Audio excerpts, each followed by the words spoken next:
এই যে শামীম ওসমান সাহেব সেখানে একটু একটু আমি দেখতে চাই এই জায়গাটাতে এই যে শামীম ওসমানকে ধাক্কা দিয়ে পেছনে সরানো হচ্ছে, উনি কি সেখানে কাউকে আক্রমণ করতে গেছেন নাকি ওনাকে আক্রমণ করছে কেউ? একজন ভিপি নুরুল হক নূর আওয়ামী লীগ অবৈধ আতঙ্কের নাম।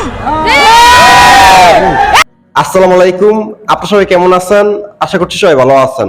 তো আমি আপনাদের কাছে দেখাবো আমেরিকা এমপি শামীম ওসমানকে আটক করলেন বিএনপি নেতাকর্মীরা, কিন্তু কেন, যা আপনারা জানলে অবাক হয়ে যাবেন। আর এইদিকে গণ অধিকার পরিষদের বিপি নুরকে নিয়ে একই বললেন বিএনপির এক নেত্রী। তো আমি আপনাদের কাছে এই দুটি ভিডিও ফর্মটা দেখাবো। তো আজকের ভিডিওটি অত্যন্ত গুরুত্বপূর্ণ, তো আমি আশা করবো যে আপনারা সম্পূর্ণ ভিডিওটি দেখবেন। আর এই সম্পূর্ণ ভিডিওটি দেখলেই বিস্তারিত জানতে পারবেন। আর এই ভিডিওটি দেখানোর আগে আপনাদের কাছে আমার ছোট্ট একটা রিকোয়েস্ট, আপনারা যদি আমার চ্যানেলে নতুন হয়ে থাকেন তাহলে এরকম নতুন আপডেট নিউজ সবার আগে পেতে আমার এই চ্যানেলটি সাবস্ক্রাইব করে আমার সাথেই থাকুন। আর এখন চলুন আমরা প্রথমে দেখে আসি আমেরিকা শামীম ওসমানকে কেন আটক করেছিলেন বিএনপির নেতাকর্মীরা, সে ভিডিওটি। কাছ থেকে জানতে চাই আপনি কি করেন এবং যে ঘটনাটি ঘটেছে শামীম ওসমানের সাথে আসলে সেই ঘটনার মূল কারণ কি, কিভাবে ঘটেছে, আপনি কেন সেখানে সম্পৃক্ত হলেন, আপনার সম্পৃক্ততার পেছনের কারণ একটু জানতে চাই। জনাব বাদল মির্জা বলবেন। ধন্যবাদ সাগর ভাইকে আমাকে যুক্ত করার জন্য এবং উপস্থিত সিনিয়র নেতৃবৃন্দ সবাইকে ধন্যবাদ আজকে এখানে উপস্থিত হওয়ার জন্য। আসলে কালকে রাত্রে যে ঘটনাটা হয়েছিল এটা খুবই অনাকাঙ্ক্ষিত। আসলে আমরা কেউ এই ঘটনার প্রত্যাশিত না। আমার নাম বাদল মির্জা, আমি নিউ ইয়র্কে ব্রুকলিনে থাকি। আমি যুক্তরাষ্ট্র স্বেচ্ছাসেবক দলের সাধারণ সম্পাদক পদপ্রার্থী, সাবেক স্টেট স্বেচ্ছাসেবক দলের সাংগঠনিক সম্পাদক ছিলাম, যুক্তরাষ্ট্র সুবর্ণ জয়ন্তী কমিটিরও জয়েন্ট সেক্রেটারি হিসাবে আমি দায়িত্ব পালন করতেছি।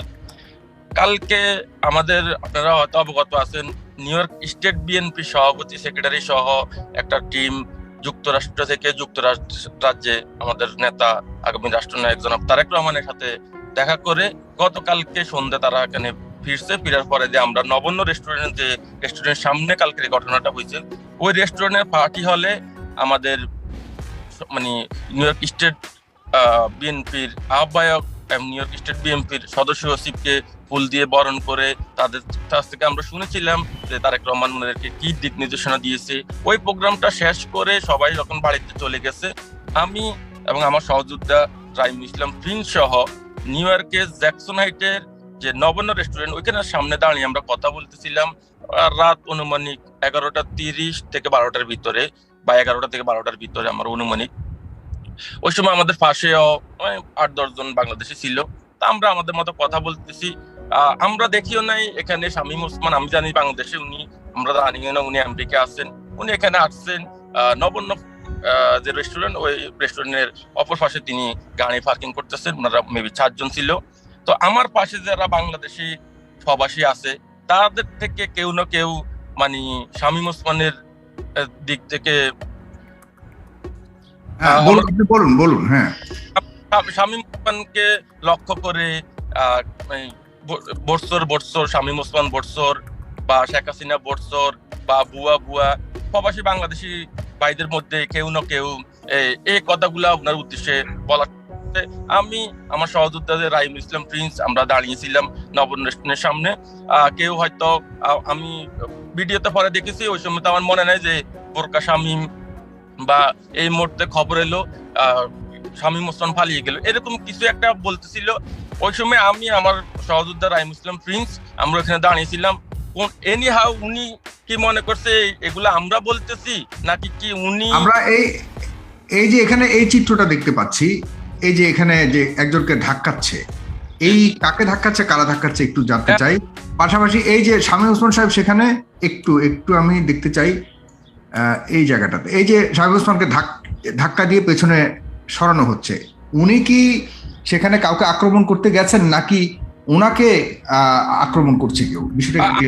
আমি যদি আর একটু ডিটেলসে বলি আপনি এটার অ্যান্সারটা পেয়ে যাবেন। তখন আমি নবন রেস্টুরেন্টের সামনে আমি রাইম ইসলাম প্রিন্স আমরা দাঁড়িয়েছিলাম, আমরা কথা বলতেছিলাম। তখন উনি কিছু না বলে, ওনারা 4 জন ছিল, 4 জনে মিলে ওনারা ধরে রাখছে যে শামীম ভাই ওইদিকে যায়েন না, উনি রাস্তার ওই পাশে, আমরা রাস্তার এই পাশে। 4 জনে মিলে উনি ধরে রাখছে, উনি 4 জনরে রাখি আসি আমার ডান কানটায় এমনি একটা ধাক্কা দিয়ে বললো, তুমি খুশি হয়েছ, তুমি শান্তি পাইছো? আপনাকে হ্যাঁ, খুশি হয়েছ, তুমি শান্তি পাইছো, আমাকে বৎসর বলে বা আমাকে হ্যাঁ প্রতিপন্ন করে। তখন আমি উনারকে বলতেছি, এখান থেকে কেউ না কেউ এরা যারা আছে আপনাকে মানে বর্ষর বলো বা মানে কি জানি কয় ওই যে একটা স্লোগান দিতে সব এই মুহূর্তে খবর এলো হ্যাঁ, যে আমরা শুনেছি ভুয়া ভুয়া ভুয়া বলে আপনারা মোটামুটি এটা কি আপনারা করেছিলেন এই ভুয়া ভুয়া বা স্বামী ওসমান বোরকা এই জাতীয় কিছু? আমার যতটুকু ধারণা, আমার আশেপাশে যারা সাধারণ প্রবাসী বাংলাদেশি আছে তারা এই জিনিসগুলো বলেছে, কারণ আপনারা ভিডিওতে মানে আমাকে দেখেছেন উনি বারবার আমার উপরে ক্ষিপ্ত, বাট আমি কিন্তু উনার মানে সব সম্মান দিয়ে কথা বলছিলাম উনারে। আমি কিন্তু উনার সাথে বাকবিতণ্ডা হক বা কিছু হক এরকম আমি কিছু চাই না। একজন ভিপি নুরুল হক নূর আওয়ামী লীগ অবৈধের আতঙ্কের নাম। এই আওয়ামী লীগ ফ্যাসিস্ট সরকার যতদিন নূর আছে ততদিন তাদের আতঙ্ক আছে। আমি সবার কাছে একটা কথা বলবো, আপনারা সবাই ঐক্যবদ্ধ থাকে। এই দেশকে দেশপ্রেমের জায়গা থেকে প্রত্যেকটা দেশপ্রেমিক সে তার নিজস্ব দায়িত্বের জায়গা থেকে এগিয়ে আসবেন ইনশাআল্লাহ। ব্যক্তি স্বার্থ হাসিল করার জন্য যারা গণ অধিকার পরিষদের প্রত্যেকটা জায়গায় নেতাকর্মীদের হেনস্থা করবে এদেরকে ডাইরেক্ট জবাব দেওয়া হবে। জবাব না, এই কেন্দ্রীয় কার্যালয় থেকে আজকে ঘোষণা দিলাম, গণ অধিকার পরিষদের যদি কোনো দালাল থাকে এই দালালদের টেনে হিসেবে আমরা রাস্তায় নামাবো।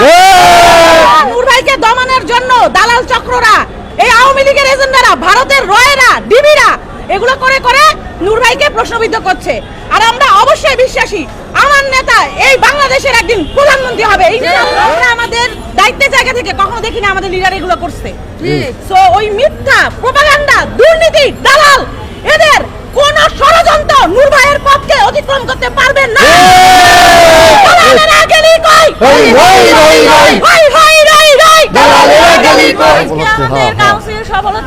আপনারা জানেন যে কিছু দুষ্কৃতীরা এরা হচ্ছে আমাদের সংগঠনকে প্রশ্নবিদ্ধ করেছে এবং এই দালালেরা বিভিন্ন প্রবাস থেকে শুরু করে বাংলাদেশের দালাল মিডিয়াগুলো, হলুদ মিডিয়াগুলা, এরা একটা টাকার উৎস মানে যেটাকে বলে টাকা খেয়ে নূর ভাইয়ের নামে চেষ্টা করছে। আর মেহেন্দি সাফাদির যে বিষয়টা, মেহেন্দি সাফাদির একটা ছবি এডিট করে সেটাকে ইস্যু করে সেটাকে মনে করেন এটা হয়তো 6 মাস আগের কথা, সেই 6 মাস আগের কথা একটা এডিট ছবি দিয়ে নূর ভাইকে সামনে আপনার জাতীয় নির্বাচন, সেই নির্বাচনকে কেন্দ্র করে নূর ভাইকে ফাঁসানোর চেষ্টা করানো হয়েছে। আমরা যারা সাধারণ মানে তৃণমূল আছি আমরা অবগত আছি এই সংগঠন, আমাদের ভিপি এই সংগঠন তার যে কত অবদান সেটা আমরা জানি, কেউ বেশি জানে না। আমরা মনে করি যে রাজনীতির আগে হচ্ছে আমাদের ধর্ম, এবং আমাদের ধর্ম নিয়ে যদি কেউ কোনো কিছু করে আমরা অবশ্যই সেটার প্রতিদান করব, কিন্তু আমরা আমাদের দায়িত্বের জায়গা থেকে কখনো দেখিনি আমাদের লিডার এগুলো করছে। সো ওই মিথ্যা প্রপাগান্ডা, দুর্নীতি, দালাল এদের কোন ষড়যন্ত্র নূর ভাইয়ের পথকে অতিক্রম করতে পারবেন না।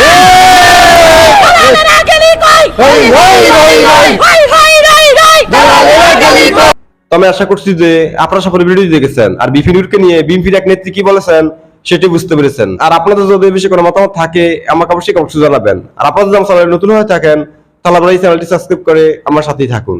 তো দেখা হচ্ছে পরবর্তী ভিডিওতে। সে পর্যন্ত সবাই ভালো থাকবেন, সুস্থ থাকবেন। আল্লাহ হাফেজ।